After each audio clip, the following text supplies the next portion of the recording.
We're now going to analyze each word in the pasuk. We started and explained how Vayomer Hashem al Avram indicated to us the difference, the distinction between Avram and all the other prophets that come after him in terms of his relationship with Hashem. We're now going to look at each word in order to see how did the Rishonim dissect this pasuk, and then as we explore what are their explanations, we're going to further explore how do they come to their conclusions. We're going to try to do this rather quickly so that we don't spend as much time on these psukim as we have done in the previous section. So it might be that we're going fast, and all these are concepts that can be explored further. And then there are Mefarshim who discuss all of these issues at great length. So, Vayomer Hashem al Avram, and Hashem said to Avram, Lech lecha, go for you. So there is a question that we have to ask. What does it mean, go for you? That's an extra word.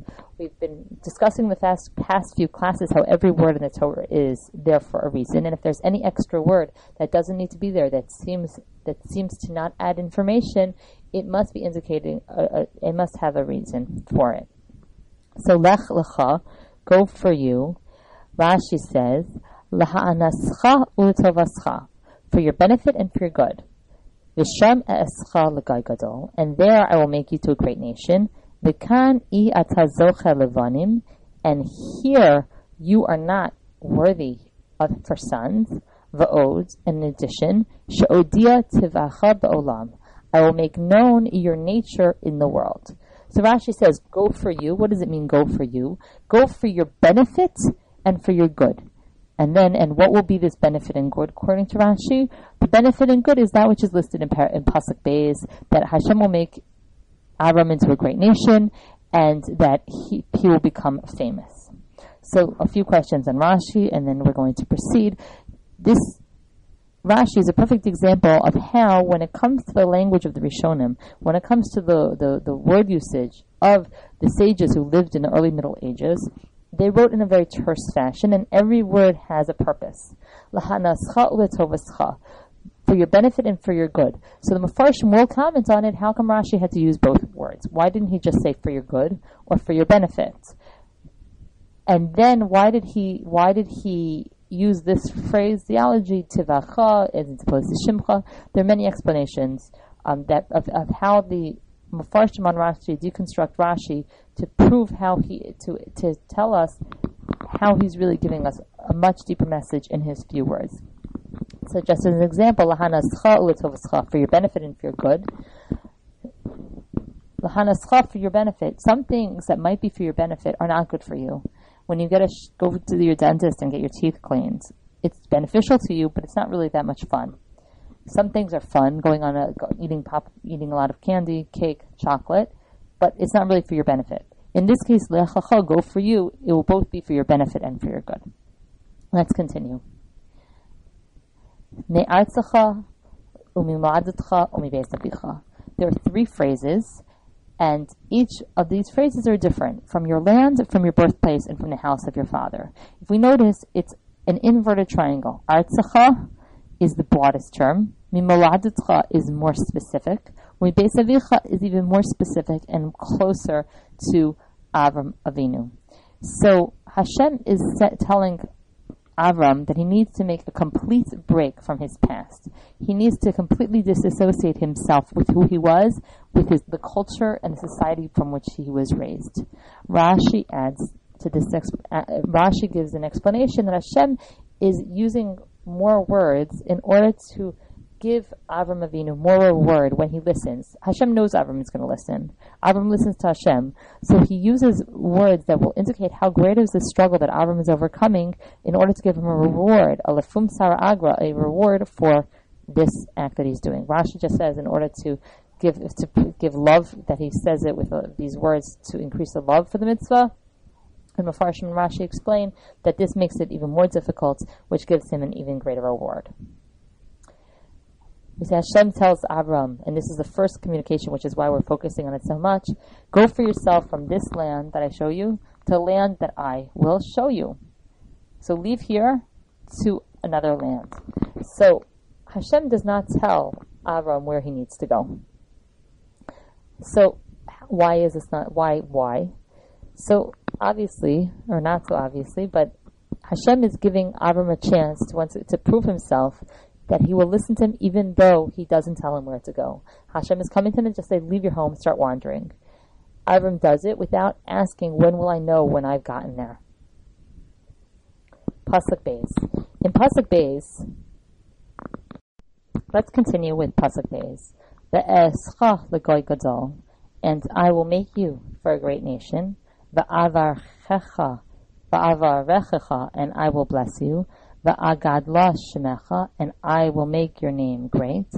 Ve'hyeh bracha, and you shall be a blessing. So if we try to understand this pasuk, ve'escha l'goy gadol, there are 4 promises that Hashem is giving to Avram in this pasuk. Just to understand this pasuk on a basic level, there are 4 promises. I will make you a great nation. I will bless you. I will make great your name, and you shall be a blessing. So we can understand 2 of these blessings. There's Chalagai Gadol, that is a blessing for children. The only way to become a great nation is if you have children. But Gad L'Shemecha is that Avram will become famous. What does Va'avarechecha and V'heyeh Bracha mean? So Va'avarechecha, according to Rashi, is that he will have a lot of money. How do we know this? How does Rashi know this? Rashi says that there are 3 things that decrease when a person travels. And Hashem is saying, Lech lecha, go for your benefit. If you go, the problems that you generally will happen will not happen in your instance. Generally, people who travel don't have children. It impacts their ability to have children. In this case, you're going to have a lot of children. It impacts your ability to be well known. While you might develop a reputation, when you travel from town to town, you don't stay long enough to really develop relationships. Even so, I will increase your fame. I will make sure that you are well known. Then the one thing that's left, bracha, is what it indicates that something is multiplying, something's becoming more. It's increasing. What is that? What's that tangible thing that can be increased? It's money. So Avram, when we travel, we have to pay hotel fees. We have to pay for gas. We can't. There's a cost of loss of opportunity. So here, the 3rd thing is the money. The Heyeh Bracha. There are many different explanations. What does it mean, and you shall be a blessing? So, one, Rashi says that it means that instead of Hashem blessing people, now Avram is going to be able to bless people. Hashem blessed Adam and Noach. Now Avram is going to be the one who can say, okay, Yitzchak, you are receiving the blessings of Hashem. Yitzchak can say to Yaakov, you're receiving the blessings of Hashem.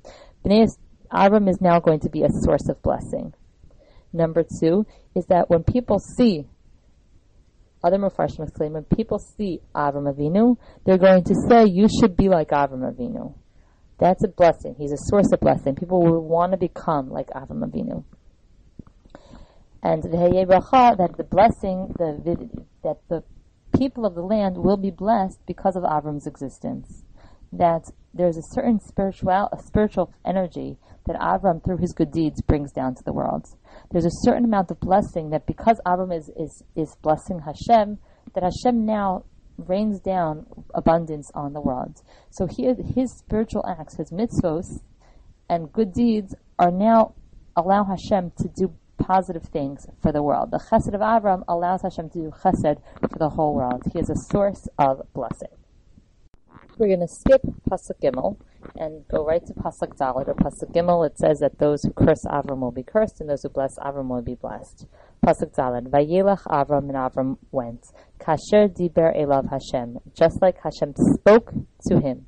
Vayelech ito Lot, and Lot went with him. The Avram, and Avram, ben chamesh shanim v'shivim shana, was 5 years and 70 years, or in other words, 75 years. Bitzei, so with his going out, me Haran, from Haran. So, what are some words? Does this pasuk have anything that seems extraneous? Are there any extra words in this pasuk? So, Vayelech Avram, and Avram went, that's important. Vayelech ito Lot, that's also important if we want to know that Lot went with him. Va'avram ben chamesh shanim v'shivim shana, and Avram was 75 years old. also important when he left Haran. Why does the pasuk say Kasher diber elav Hashem? Like Hashem spoke to him. Why is this important? What this is telling us is that Avram did exactly as Hashem said. He did it immediately and he didn't deviate. It's showing how come Avram is considered so great. Let's finish off with pasuk Hey. Vayikach Avram es Sarai ishto ve'es Lot ben Achiv. And Avram took Sarai his wife and Lot the son of his brother, V'eskal v'chusham asher rachashu, and all their wealth that they acquired, V'es hanefesh asher asu b'Haran, and the soul that they made in Haran, Vayetzu, and they went out, Lalachas arza Canaan, to go to the lands of Canaan, Vayava'u arza Canaan, and they came to the lands of Canaan.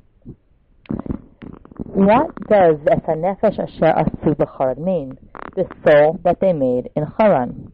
Is this meant to be taken figuratively, that they made souls, or literally, that they made souls? And in either case, how do you make a soul, whether figuratively or literally? So figuratively, I meant the midrashic explanation. Is there a story behind what is being said here, or is all the information already in the text? So let's see. Asher asu b'Haran. So that they made in Haran. There are two explanations that Rashi brings. The first one, how does a person make a soul? A soul is something spiritual. How do they make a soul? Well, Avram is known as being somebody who believes in monotheism, so he converted people to monotheism. And that's what Rashi says is his first explanation. Shechnisan tachat kanfei hashchina. He brought them under the wings of the Shechina. That is a phrase that is used to mean conversion. Rus also, in Megillah Rus, it also says about Rus that she was brought under the wings of the Shechina. Avram megayeres ha'anashim, v'Sarah megayeres ha'anashim. Avram converted the men, and Sarah converted the women. Uma'ala aleihem hakasuv ki'ilu asa'um. The pasuk considers it as if they made them. If we go back, it says, Vayikach Avram es Sarai ishto. Avram took his wife, and Lot, and all the wealth that they acquired, and the souls that they made in Haran. So who is the they? Es hanefesh asher asu b'Haran. Rashi does not have a question on the word nefesh. Nefesh is not something that he's addressing. How do we know that? If we look at the Dibur HaMaschil of Rashi, Rashi does not say hanefesh. It's asher asu b'Haran. Why not? Well, nefesh is just like fish. If you catch fish, you go fishing for fish to catch fish. If you want to catch one fish or three fish, you still catch the same amount of fish. People, they're not peoples. There are people and there are more people. Nefesh is it's a singular and a plural. So nefesh is not really the root of the question. It's how do you make a soul? How do you make a person?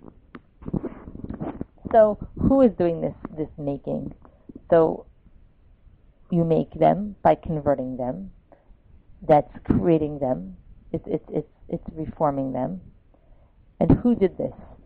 There are three people listed in the pasuk. There's Avram, there's Sarai, and there's Lot. Rashi is saying Avram and Sarai were involved in the conversion, while Lot was not. This reads a backstory into the text. So it is the Medrash. There has to also be a pshat. What is the pshat? Upshuto shel mikra. The literal translation of the text is Avadim ushvachos shakanu lahem. There were slaves, servants and maidservants, that they acquired for them. How does this mean that? Bring me a proof. I don't believe it. Kumo, as it's written, and Rashi brings a proof. Sham in the Sefer Bereshis, Asa es kol hakavod hazeh, in Bamidbar, Vayisrael osachayo. In both cases, the word asa means to acquire wealth. Kochi va'otzim yadi asa li et hachayil hazeh. Asa, ayin sinhei, make can also mean to become wealthy. It's an expression of acquiring and gathering. So in this case, what does it mean? They took, according to the pasuk Rashi, we can interpret this pasuk in two ways. Either Avram went with Sarai and Lot and all of the people who converted under him to Eretz Israel, to Eretz Canaan, or they also took all their slaves to Eretz Canaan, which is the same thing as their rechush, as their property. Now, if we're going to ask, which might be a question that people ask, how come there were that Avraham Avinu owned slaves? We know that it was a terrible thing. We all have this association with slavery. So how is it possible that we learn in the Torah that there's such a thing as slaves? And we find out that Avraham Avinu owned slaves. And something that we have to remember is until the Industrial Revolution, and really until slavery took hold in America, there was a certain code of conduct that existed between the slave and his master. The slave was the engine upon which the whole society ran. A man was as wealthy and as productive as the amount of slaves he had, and so he had a reason for taking care of his slaves. What the difference, the change that came to slavery was when it came to the United States, and it really was a completely different attitude toward the slave. The slave really lost all rights, responsibilities, and culturally there was no expectation for treating the slave well. So if we really want to understand slavery, we have to go back to ancient times, to ancient Rome, to ancient Israel, when the culture and slaves had certain rights, and there was a certain cultural expectation for how you treated your slaves. So the fact that there were slaves is something we have to remember was part and parcel of existing before the time of the Industrial Revolution, and also had a very different nature before the time of slavery in the United States. And with that we conclude Psukim Aleph through Hey. In our next class, we're going to be examining the next part where Avraham Avinu travels to the land of Israel, and we will be learning the vocabulary, etc., for that unit.